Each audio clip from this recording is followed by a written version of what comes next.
They told me interns should never step out of line.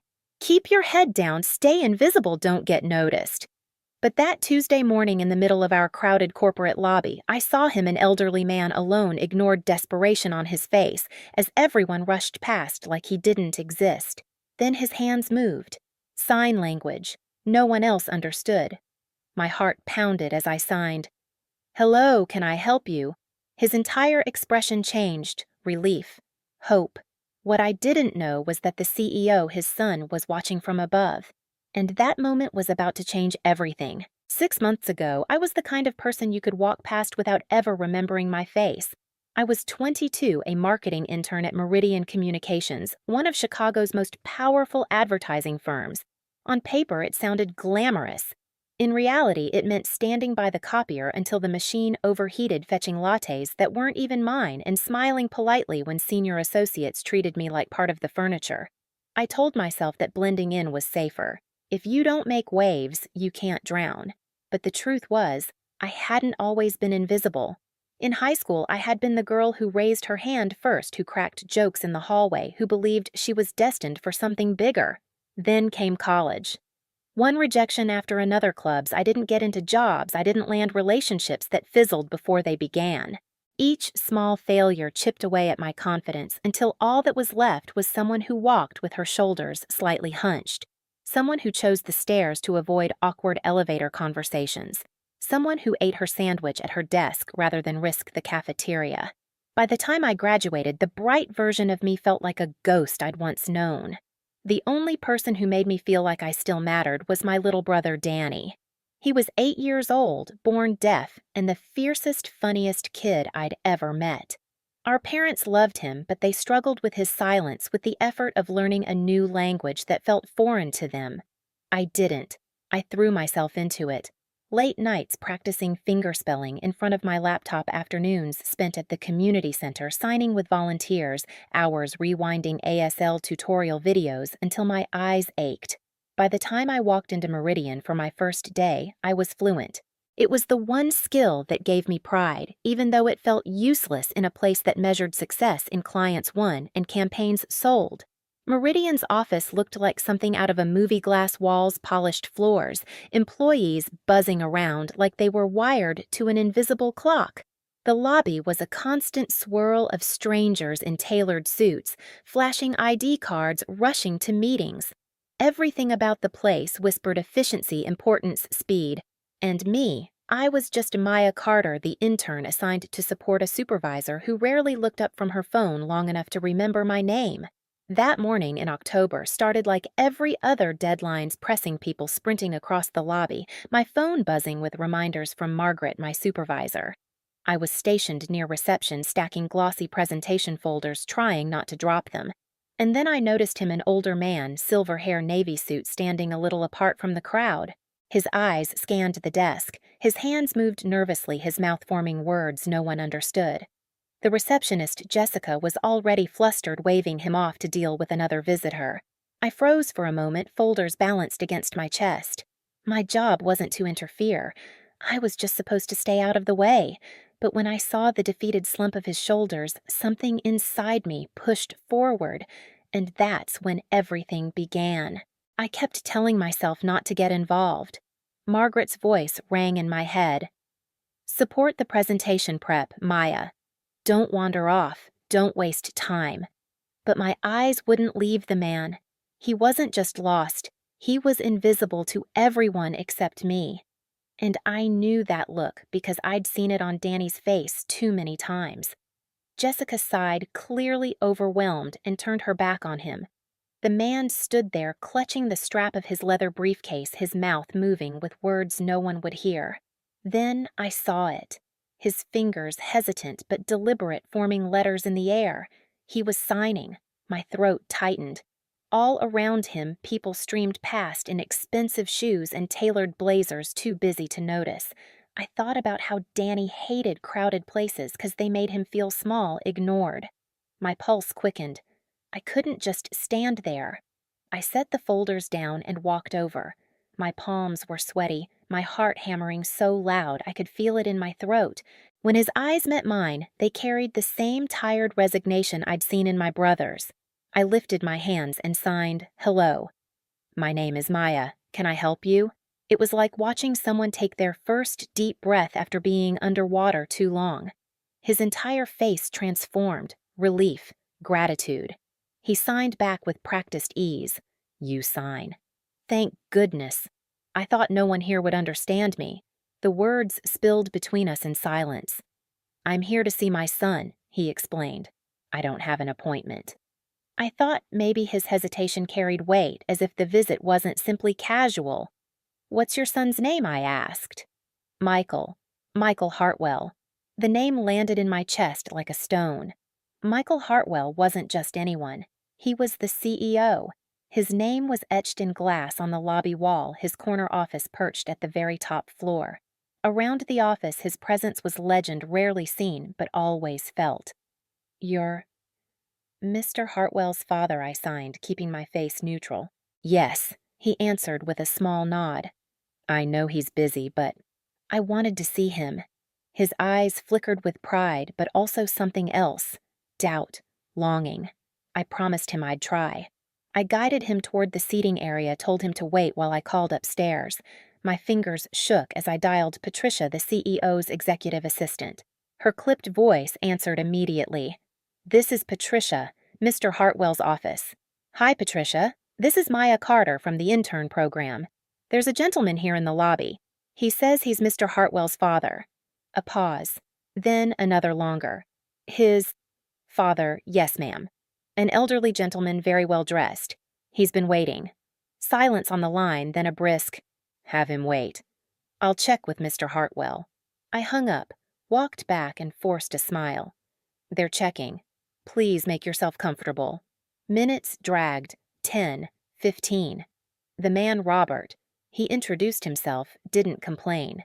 Instead, he told me about his life in sign language, how he'd been an architect, how his late wife taught at the Illinois School for the Deaf, how raising a hearing son had been both pride and heartache.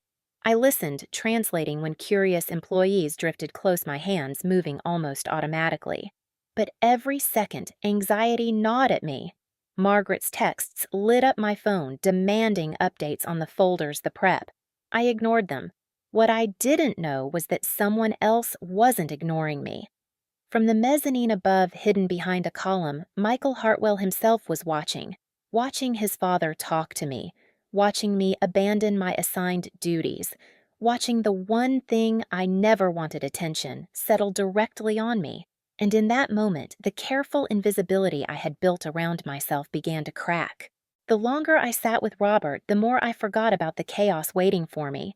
We drifted from one floor to another, my improvised tour filling the space of the hour Patricia had promised we'd have to wait. I showed him the design team's sketches, the framed campaigns lining the hallways, even the break room with its stale coffee smell and half-empty vending machine. He lit up at everything eyes wide, nodding with interest. And though I knew I was breaking every rule in the intern handbook, I couldn't bring myself to stop. My phone buzzed non-stop in my pocket. Margaret again. "Maya, where are the updated folders? Maya, clients are arriving in 30 minutes. Maya, get back to the prep room now." Each notification twisted my stomach tighter, but I pushed it away. All I could see was Robert's face, the quiet joy he felt at walking the halls of his son's empire. But time ran out. When we finally returned to the lobby, Robert thanked me over and over his hands, moving with graceful sincerity. "You've made me feel seen today," he signed. "Like I belong here." That was the moment I saw Margaret striding toward me, her heels clicking like gunshots on the marble floor. Her expression was all sharp angles, fury barely contained. "Maya," she snapped, voice cutting through the air. "I need to speak with you. Now. You've been gone for hours.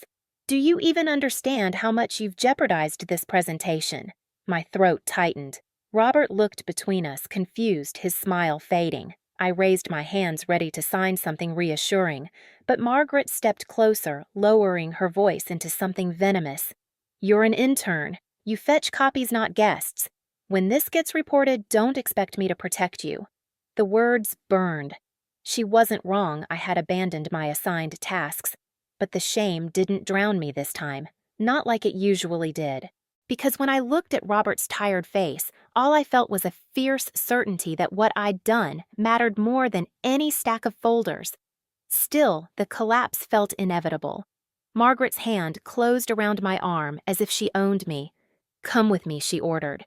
And then a calm, male voice cut through the lobby. "Actually, Margaret, I need to speak with Miss Carter first."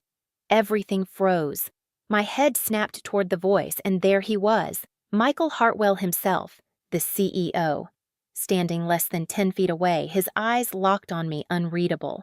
Robert's hands trembled as he signed my name, his gaze shining with something I hadn't seen before: hope. And in that instant, the balance of power shifted. The entire lobby seemed to hold its breath. Employees paused mid-stride. Conversations stilled, even the constant hum of printers and elevator bells felt muted. Michael Hartwell wasn't supposed to appear down here. His world lived in corner offices and boardrooms, not the marble floors where interns got scolded. Yet there he stood, tall and composed, his gaze fixed not on Margaret, not on the scattered folders, but on me. Margaret froze her grip on my arm, loosening. "Mr. Hartwell," she stammered. She was helping my father." Michael said, his tone calm but edged with something final. From what I observed, she did it beautifully. Gasps rippled around the room. Heads turned toward Robert, who sat straighter in his chair, his silver hair gleaming under the lights. His eyes shimmered with tears he didn't bother to hide. Margaret opened and closed her mouth like she'd swallowed glass. I stood, frozen heat rising in my chest, unsure if this was a rescue or the beginning of my dismissal. Michael crossed the floor with slow, deliberate steps until he was in front of us. He crouched slightly so he was eye level with his father. Then, to my shock, he raised his hands, clumsy at first, hesitant but unmistakable. He was signing. "Dad, I'm sorry I kept you waiting." Robert's lips parted, disbelief flickering across his face. His own hands lifted, trembling but swift. "You've been learning," Michael nodded. "Trying. I should have done it years ago. I didn't know you were here today, until I saw you with Maya." He glanced at me briefly, then back at his father. "I haven't seen you smile like that in a long time." The sight was almost too much. The CEO of Meridian Communications, the man employees whispered about in reverent tones, fumbling through sign language in the middle of a crowded lobby, his voice soft, his composure stripped bare. Robert's shoulders shook as he signed back. "I thought you'd forgotten how to see me." "I never forgot," Michael answered aloud, his throat thick, before signing again more carefully. "I've been wrong. I let distance grow between us. I thought being strong meant keeping you out." Tears blurred my vision. Around us, the employees stood silent, watching an empire's leader dissolve into a son seeking forgiveness. Robert reached forward, touching Michael's arm with a gentleness that silenced every whisper. Then, in front of everyone, father and son embraced. The hug was brief, but it cracked something open in the air.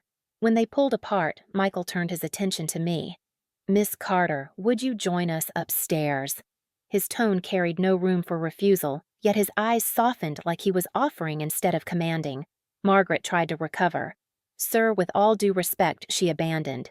"That's enough, Margaret." Michael's voice sharpened, cutting her off clean. "We'll speak later." The elevator ride to the top floor felt surreal. I stood beside Robert, who squeezed my hand like a silent thank you, and Michael, whose silence pressed heavier than words. When the doors opened, his office stretched before me, floor-to-ceiling windows spilling Chicago's skyline polished wood, gleaming under recessed lights, every corner screaming success. Yet it felt cold, almost sterile, as if no one truly lived there. "Please sit," Michael said, gesturing toward the chairs. He didn't take his throne-like seat behind the desk. Instead, he sat beside his father, leveling the space. I perched on the edge of the chair, heart racing. My voice tumbled out before I could stop it. "Mr. Hartwell." "I'm sorry. I know I was supposed to."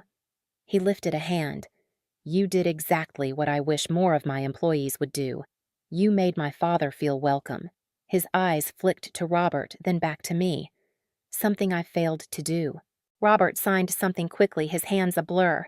Michael translated aloud, his voice catching. "He says you remind him of my mother, that you make people feel seen." I bit my lip, overwhelmed. "I only did what I'd want someone to do for my little brother. He's deaf too." I know how much it hurts when people ignore him." Michael leaned forward, studying me like I'd just handed him the missing piece of a puzzle. "That's why I asked you here. Because what you did today, it showed me what's missing in this company." I blinked. "Missing. We talk about inclusion." He said, his tone almost bitter. "It's in our brochures, our mission statement, our website. But we don't live it. Today, I watched a 22-year-old intern demonstrate more leadership, more humanity than I've seen from entire departments." I opened my mouth, then closed it. My mind screamed, "He's exaggerating, he's being polite," but his eyes told me otherwise. "I want to change that," Michael continued, "and I want you to help me." The room tilted. "Me, I'm creating a new role," he said. "Director of Accessibility and Inclusion. You'll build programs, train staff, make sure Meridian doesn't just say the words, but lives them. You'd report directly to me." My pulse thundered. "Mr. Hartwell, I'm just an intern. I don't have experience. I don't even—" I trailed off, ashamed of how small I sounded. "You have empathy," he interrupted firmly. "And courage. You saw someone everyone else ignored and chose to act. That's leadership." Robert squeezed my hand again, nodding vigorously. His eyes pleaded with me to see what they both saw. I sat back, dizzy. An hour ago, I was terrified of being fired. Now the CEO was offering me a seat at his table. My lips parted, but all I managed was I need to think. Michael smiled faintly. "Take the weekend, but know this. This company needs someone like you. I need someone like you." The rest blurred into logistics. I barely heard salary benefits authority. When I finally left his office, Robert hugged me so tightly it knocked the air from my lungs. "You gave me my son back," he signed, tears streaking down his cheeks. "And you gave him something he didn't even know he was missing." The elevator doors closed on Michael, watching us, his expression unreadable but softer than I'd ever seen. That night, I called Danny over video chat. His face lit up when I signed the news. "You're going to help other deaf people at work?" he asked, bouncing in his chair. "That's so cool, Maya. You're like a superhero for people like me." For the first time in years, I believed him. By Monday morning, my answer was clear. I walked into Michael's office with my hands shaking, but my voice steady. "Yes," I said, "I'll take the job." That was the day everything shifted. The title sounded grand, Director of Accessibility and Inclusion, but what it meant day to day was hard work. My first task was to run a full audit of the building, the policies, the culture. What I found was exactly what Michael suspected: good intentions buried under years of neglect. Fire alarms without visual signals, company meetings with no interpreters, marketing materials designed with no thought for accessibility. I tore it all down and rebuilt it. Slowly, stubbornly, piece by piece. We installed visual alert systems. We brought in ASL interpreters for every meeting and event. We rewrote client decks so they met accessibility standards. We launched lunch-hour sign language classes that filled up faster than I expected. The biggest surprise, Margaret. The same supervisor who once scolded me for wasting time became one of my most eager students. After one training, she pulled me aside and admitted I was so focused on deadlines I forgot about people. I don't want to make that mistake again. 6 months later, Meridian Communications won a national award for workplace inclusion. Michael handed me the plaque, but insisted I accept it on stage. My voice shook, but my words came out strong. Inclusion isn't policy. It's people. It's the choice to see someone others overlook. That's what changes everything. In the front row, Robert was signing Applause Pride written all over his face. Next to him, Michael smiled like a son who'd finally come home. And for the first time, I felt seen too. In the end, I realized something I'd missed all along. It's not about titles or corner offices or the endless rush to prove yourself. It's about people. My brother, my mentor, even a stranger in a lobby who just needed someone to see him. Family isn't always about blood. It's about loyalty, empathy, and the courage to act when others look away. If this story hit you the way it hit me, share your thoughts in the comments. And don't forget, hit like, subscribe, and ring the bell, because the next story I tell might just be yours.